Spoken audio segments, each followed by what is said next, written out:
یہ بڑی اہم بات ہے. آپ کے یہاں 4 فرقے ہمارے برادران اہل سنت کے یہاں رائج ہیں. ان 4 فرقوں کی جب تاریخ اٹھا کے دیکھیں گے تو پیچھے کوئی نہ کوئی دور بادشاہتوں کا ملے گا جس نے اس فقہ کو ترویج دی. فقیہ اور بہت سے گزرے، بڑے بڑے نامور فقیہ، سفیان ثوری جیسے لوگ، وہ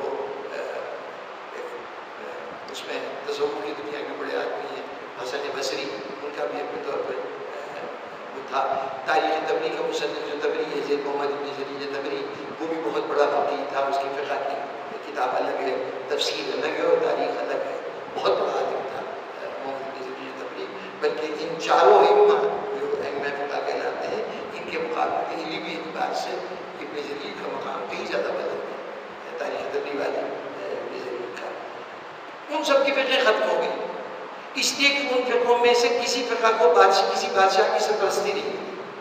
یہ 4 فقہ جو آج موجود ہیں، ان کو باقاعدہ شاہی سرپرستی ملی، اور تقریباً 259 ہجری کے قریب ایک عباسی حکمران نے اس کو باقاعدہ یعنی 4 فقہوں کو منظور شدہ فقہ ڈکلیئر کیا کہ ان فقہوں میں سے کسی پہ بھی عمل کیا جائے اس کو مسلمان سمجھا جائے گا، اور اس کے علاوہ کسی اور کی فقہ قابل قبول نہیں ہوگی. یہ فقہ محتاج تھی کہ ان کو شاہی سرپرستی ملے تو دنیا میں یہ رائج ہو.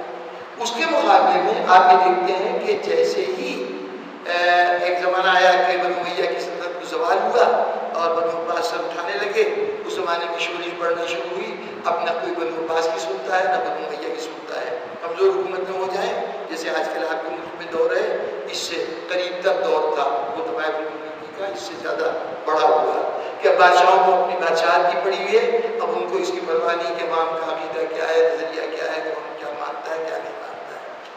جیسے ہی یہ دباؤ ختم ہو، حکومتیں تھیں تو جو حکومت کے اپروب قاضی تھے اور اپروب فقیہ تھے ان کا فتویٰ چلتا تھا. جیسے ہی حکومتیں کمزور پڑی اور عوام کو موقع ملا، سب کی سب بلا شرکت غیرے. ایک دور ایسا تھا کہ امام جعفر صادق علیہ السلام تنہا فقیہ کی حیثیت رکھتے تھے. ہم ان کو فقیہ نہیں مانتے، لیکن یہ کہ تنہا ہم فقیہ بہت معمولی درجہ ہے، امام کو مقام اس سے کہیں ہے، وہ تو نس ہے. اس کے طرز عمل کو دیکھ کر فقہ ایجاد ہوتی ہے، فقہ تکمیل پاتی ہے. وضاحت طرف جو جائے لیکن بس یہ چھوڑ دیجیے کہ ہمارے نزدیک امام نس ہوتا ہے، یعنی بہت اتھارٹی ہے اس کا، وہ خود ریفرنس کا کام دیتا ہے.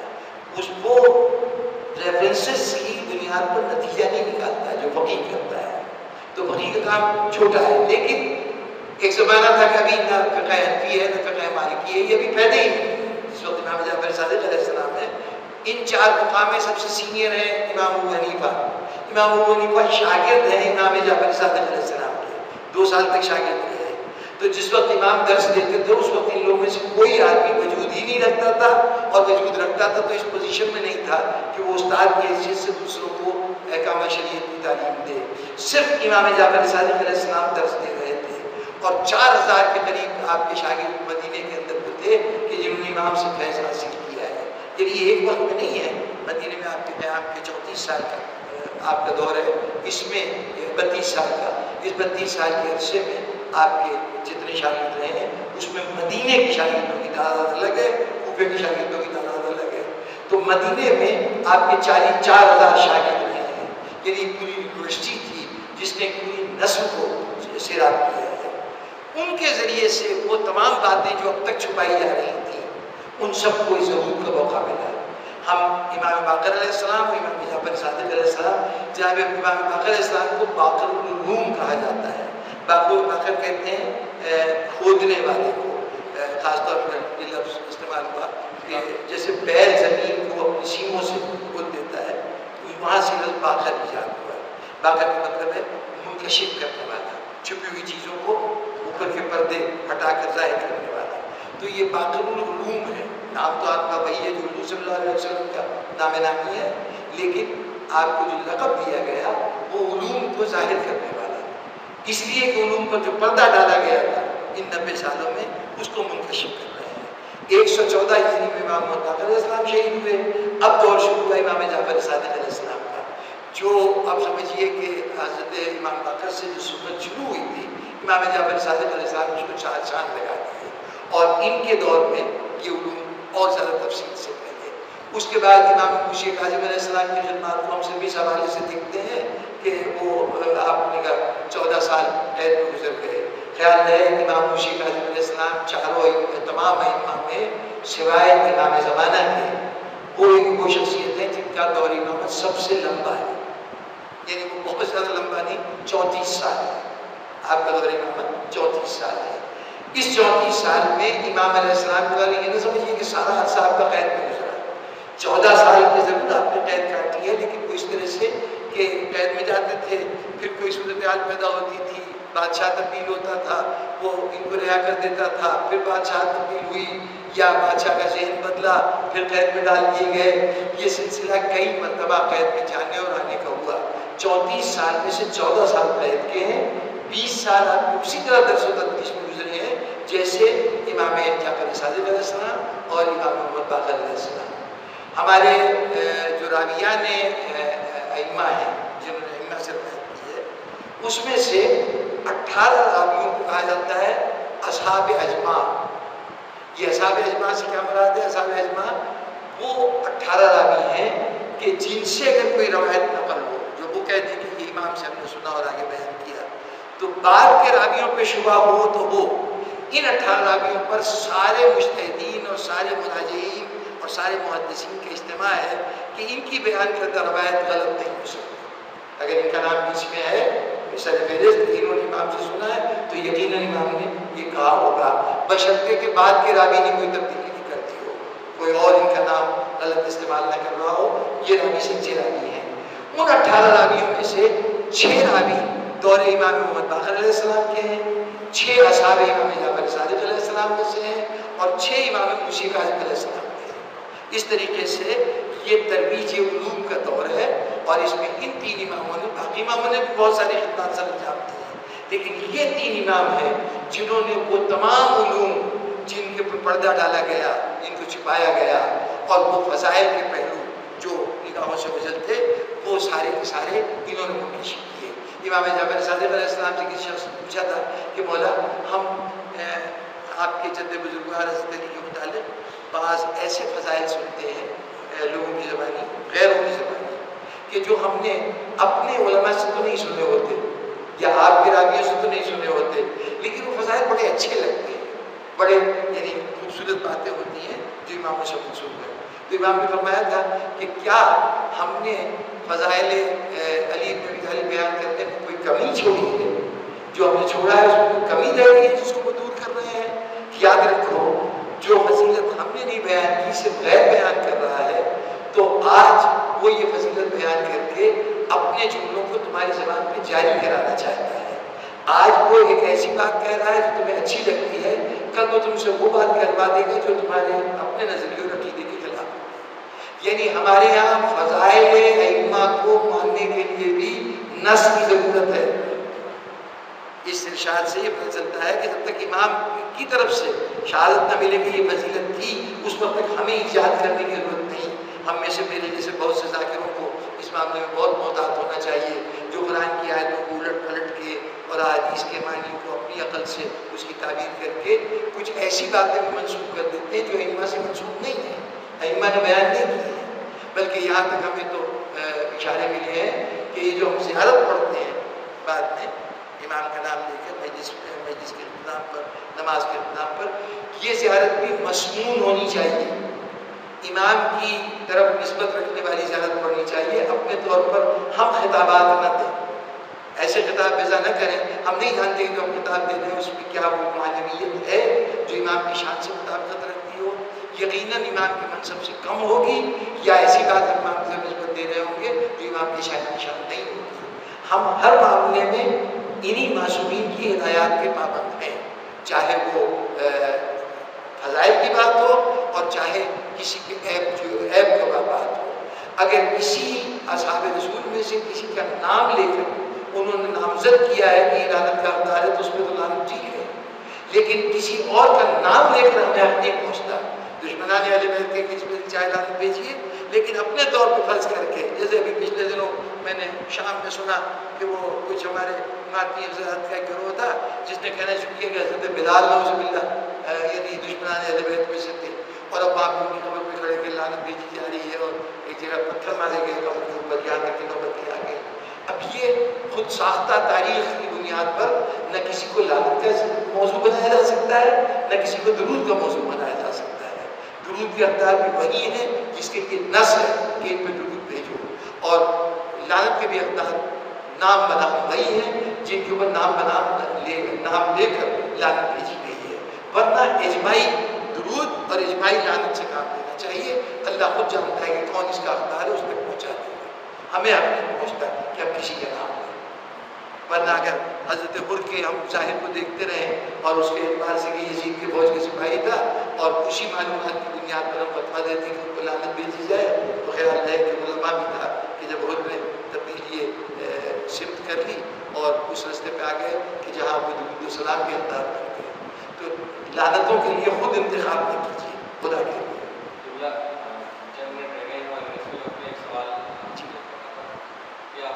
غالباً آپ کوئی سوال کرنا چاہیں گے، اگر کرنا چاہ رہے ہیں تو آپ کر لیجیے، کیونکہ وہ یہ کہیں میں نے بچ کے جا سکتا ہے ان سے جناب۔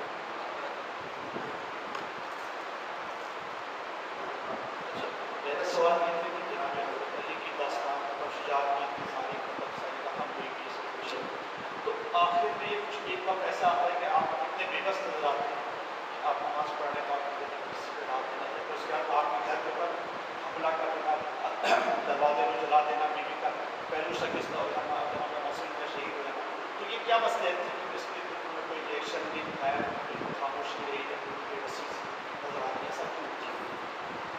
اور تفصیل طلب بھی ہے اور موضوع سے تھوڑا سا متعلق بھی ہے، لیکن مختصر جواب یہ سمجھ لیجیے۔ ان تمام ہستیوں کا بنیادی موضوع دین ہے، حق ہے۔ ان کی دوستیاں، ان کے تعلقات، ان کے غصہ، ان کی نفرت، ان کی محبت، یہ سب جذبہ حق کے تابع ہیں۔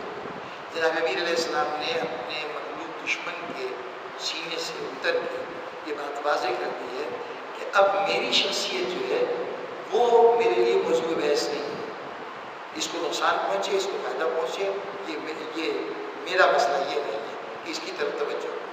ہاں اگر حق کو نقصان پہنچے گا تو وہاں پر ہم دنیا کی بڑی سے بڑی قربانی بھی دینے کو تیار ہیں، بڑی سے بڑی جنگ بھی لڑنے کے لیے تیار ہیں۔ یہ تمام اہل بیت کے کردار کو سمجھنے کے لیے اس اصول کو یاد رکھیے کہ ذاتی نقصان کو یہ برداشت کر سکتے ہیں، دین کے نقصان برداشت کر سکتے نہیں ہیں، کرتے ہیں۔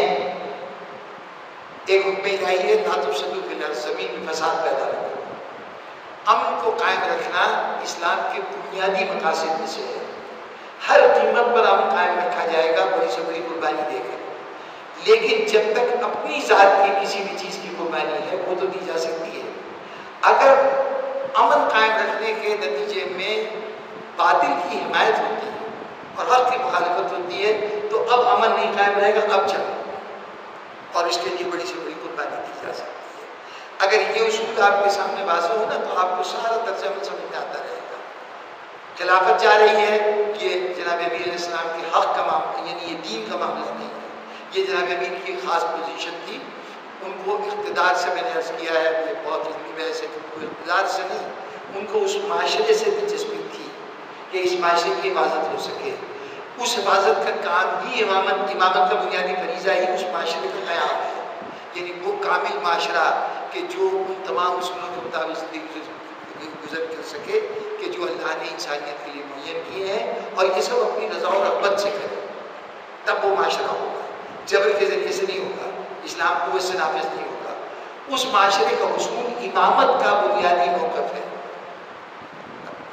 بہت ہی لمبی بات ہے، اگر ایک جملے میں سمجھ میں آ سکے، نبوت کا کام تھا انڈیویجولز کی اصلاح کرنا، فرد کی اصلاح کرنا، امامت کا کام ہے پورے معاشرے کی اصلاح کرنا۔ نبی صلی اللہ علیہ وسلم بعثت نبی کے، خیال ہے کہ نبی جو ہے وہ نبی بھی ہیں، امام بھی ہیں، ان کے ذمے وہ معاشرے کے قیام کا بھی کردار ادا کرنا ہے، لیکن ان کے یہاں 3 پوسٹیں جمع ہیں حضور صلی اللہ علیہ وسلم میں، آپ رسول بھی ہیں، نبی بھی ہیں، امام بھی ہیں، تینوں پوسٹوں کی اپنی اپنی جاب ڈسکرپشن ہے۔ اس جاب ڈسکرپشن میں امامت کی جاب ڈسکرپشن یہ ہے کہ وہ معاشرہ قائم کرنا ہے کہ جو مجموعی طور پر مقاصد الہی کے مطابق زندگی بسر کرے، جس کے لیے دنیا میں انسان کو بھیجا گیا ہے اس کے مطابق زندگی بسر کرے. وہ عدل و انصاف کا معاشرہ ہے کہ ہر طرف اپنا امان ہوگا اور راحت ہوگا، شکر ہوگا. یہ امامت کا بنیادی گول ہے. نبی کا کام یہ تھا کہ یہ بتا دیں کہ انسان بحیثیت انڈیویجول کے کامل کیسے ہو سکتا ہے. جب تک اس کے کمال کا کوئی درجہ باقی تھا اس وقت تک نبوت جاری رہی. جب آخری نبی نے آ کر قاب قوسین کی منزل پر پہنچ کے انسان کے انتہا کا مقام دکھا دیا کہ بس اب اس سے آگے تمہارا فاصلہ، اگر تم ایک قدم بھی آگے بڑھتے ہو تو خالق و معبود کا فرق مٹ جائے گا. 2 کمانوں کا فاصلہ بلکہ اس سے بھی کم، یعنی ایسے مقام پہ انسان پہنچ گیا ہے کہ جہاں خالق و مخلوق کے درمیان کوئی فرق نہیں رہ گیا ہے. بس اتنا ہے کہ مخلوق مخلوق ہے، خالق خالق ہے. اگر اور آگے بڑھے تو نہ خالق خالق رہے گا نہ مخلوق مخلوق رہے گی، دونوں ایک ہو جائیں گے. اس مقام سے پہلے بس یہ آخری حد ہے انسان کی. یہ بتا دینا رسول کا کام تھا. معاشرہ کس ترقی کے مقام پہ پہنچ سکتا ہے یہ بتا دینا آخر الائمہ کا کام ہے کہ جہاں ہر طرف عدل و انصاف ہوگا، کوئی کشت و خون نہیں ہوگا، کوئی کسی کا حق نہیں مارے گا، کوئی ناانصافی نہیں ہوگی. ایسے معاشرے کو قائم کرنا یہ امامت کا کام ہے. تو اب اس معاشرے کے قیام کے راستے میں جب کبھی یعنی حق کے دفاع کا معاملہ ہو تو امام جو ہے وہ بڑی سے بڑی قربانی دینے کو تیار ہے. لیکن اگر کہیں ایسا ہو سکتا ہے کہ ذاتی نقصان برداشت کر کے امن قائم ہو سکتا ہے تو برداشت کیا جائے. جناب امیر علیہ السلام کے سارے وہ واقعات کہ جہاں آپ نے معاشرے کا جبر برداشت کیا ہے وہ سارے ذاتی معاملات ہیں. اگر آپ کی بیوی کی توہین ہوتی ہے، آپ کی توہین ہوتی ہے، آپ کے گلے میں رسی بنتی ہے تو اس کا تعلق شجاعت سے نہیں ہے، اس کا تعلق حمایت باطل سے ہے. یعنی حمایت باطل نہیں ہے، یہاں پر امن قائم کرنا مقصود ہے. یہی امام حسین کے کربلا کے اندر اس جرأت کا مظاہرہ کرتے ہیں کہ قربانی دے رہے ہیں. یہی حضرت عباس جن کے جلال کا آپ تذکرہ کرتے ہیں وہی حضرت عباس ہیں، وہی امام حسن و حسین ہیں. امام حسن کا جنازہ اٹھا کے لے کے جا رہے ہیں، تیر برس رہے ہیں، یہ تیر لاش میں پیوست ہو رہے ہیں. کیا یہ موقع نہیں ہے کہ اس وقت تو بغیرت سے بغیرت آدمی ہم کہیں گے عام زبان میں، یعنی اس کا خون بالکل ٹھنڈا ہو اس کو بھی غصہ آ جائے گا اگر اس کے کسی عزیز کی لاش کے لیے توہین کی جائے. اور جبکہ مدینہ شہر ہو، بنی ہاشم سارے موجود ہو، یہاں پر کس کی مجال کی امام حسن السلام کی جنازے میں تیر پیوست ہو جائے. لیکن یہ ذاتی نقصان ہے، یہ ذاتی نقصان برداشت کر لیں گے. آپ جب یہ طرز عمل دیکھیں گے ماں دیکھ لیجیے گا کہ ذاتی معاملہ ہے، یہاں پر یہ خاموش ہو رہے ہیں. اور جہاں دین کا معاملہ آیا وہاں پر ان سے بڑی چٹان اور کوئی نہیں ہے، ان سے زیادہ ٹکرانے والا کوئی نہیں ہے. وہ پورا کربلا برپا ہو سکتا ہے اگر کہیں حق کا معاملہ آ جائے. بات کچھ واضح ہو گئی. اس میں پھر ایک جلدی سے سوال آتا ہے کہ پھر جو فتح کا بات کا سلسلہ تھا وہ ذاتی تھا یا دینی تھا؟ فتح کا مطالبہ دیکھیے یہ نہیں کہا جا رہا ہے کہ وہ اپنے حق کی بات نہیں کریں گے. پہلی بات تو یہ حق یعنی ظلم کو برداشت کر لینا کسی وقت وہ اور بات ہے. ظلم کے سامنے شکست مان لینا، سر جھکا دینا وہ بالکل اور بات ہے. حق کو حق کہتے رہیے. اگر حق کو ناحق کہتے ہوئے ہم نے سمجھوتا کر لیا تو پھر تو یہ حمایت باطل ہو گئی. دوسری بات یہ تھی کہ فلک کا معاملہ جو ہے وہ معاملہ اور اتنا سرسری سا نہیں ہے کہ ہم اسے سمجھیں کہ زمین کا ایک معاملہ تھا اور اس کے لیے مقدمہ لے کے جناب سیدہ گئی ہیں. وہاں پر اگر بہت کھینچیے گا تو آپ کو پتہ چلے گا کہ وہ جناب سیدہ کا جہاد تھا. اور جب معصوم جہاد کے لیے اٹھتا ہے تو اس میں شکست کی کوئی گنجائش نہیں ہوتی. قرآن مجید کا ایک عمومی فتویٰ ہے جاؤ الحق و ذاق الباطل ان الباطل کانا زہوقا. حق ظاہر ہوا باطل مٹ گیا کیونکہ باطل تو ہے ہی مٹنے کے لیے. اس لیے جب کبھی حق قیام کرے گا، جب کبھی حق کھڑا ہوگا، شکست کی کوئی گنجائش نہیں. اسے لازماً کامیاب ہونا ہے ورنہ وہ حق نہیں. ہمیں بعض اوقات ہم کہتے ہیں ہمارا حق ہے اور اس کے لیے ہم اٹھتے ہیں اور ہمیں ناکامیاں ہوتی ہیں تو ہم سمجھتے ہیں کہ ہم ناکام ہوئے ہیں، یہ حق ہمارا اس کو ٹھکرا دیا گیا. ہم اس لیے ناکام ہوتے ہیں کہ ہمارا حق خالص حق نہیں ہوتا. جب ہم کوئی مطالبہ کر رہے ہوتے ہیں نا کہ یہ ہمارا حق ہے تو غور کیجیے گا تو کہیں نہ کہیں تھوڑا بہت اس کے ساتھ بھی کچھ عدالت کا حصہ ہوگا جو آپ کا حق چھین رہا ہے. اور کچھ آپ کے ساتھ بھی کوئی ایسا پہلو ہوگا کہ اس چیز کو حاصل کرنے میں یا کسی اور مقام کے اوپر ہمارا اس کے اندر ناحق وابستہ ہوگا. ہمارے حق کو حقیقی معنوں میں حق نہیں کہا جا سکتا. اس میں کہیں ریاکاری ہو سکتی ہے، اس میں کہیں کم فہمی ہو سکتی ہے، کہیں ذاتی مفادات ہو سکتے ہیں. بظاہر ہم اس کو حق کہہ رہے ہیں، لیکن معصوم کا حق خالص حق ہے، اس میں کوئی شک و شبہ نہیں. اگر وہ ناکام ہو جاتا ہے تو اس کا مطلب ہے کہ اللہ کا یہ قول غلط ہو جاتا ہے، نعوذ باللہ، کہ حق جو ہے ہمیشہ کامیاب ہوتا ہے. جناب سیدہ جس مشن کے لیے گئی تھی اس مشن میں 100% کامیاب ہو گئی ہے.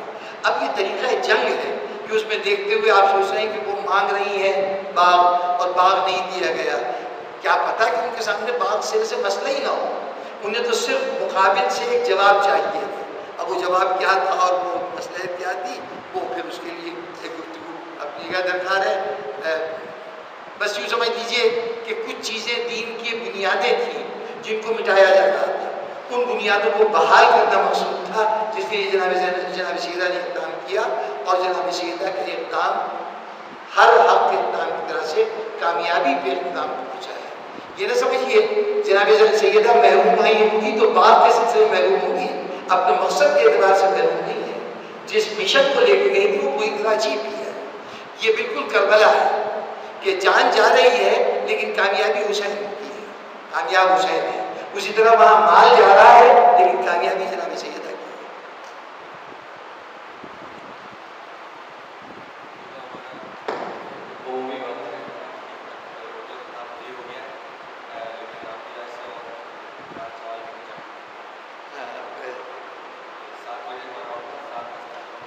سات 10 ہو چکے ہیں، ایک جی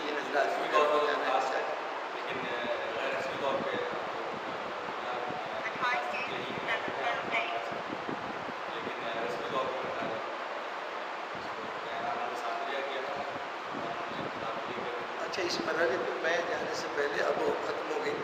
ٹھیک، بہت شکریہ آپ کے، شکریہ کا.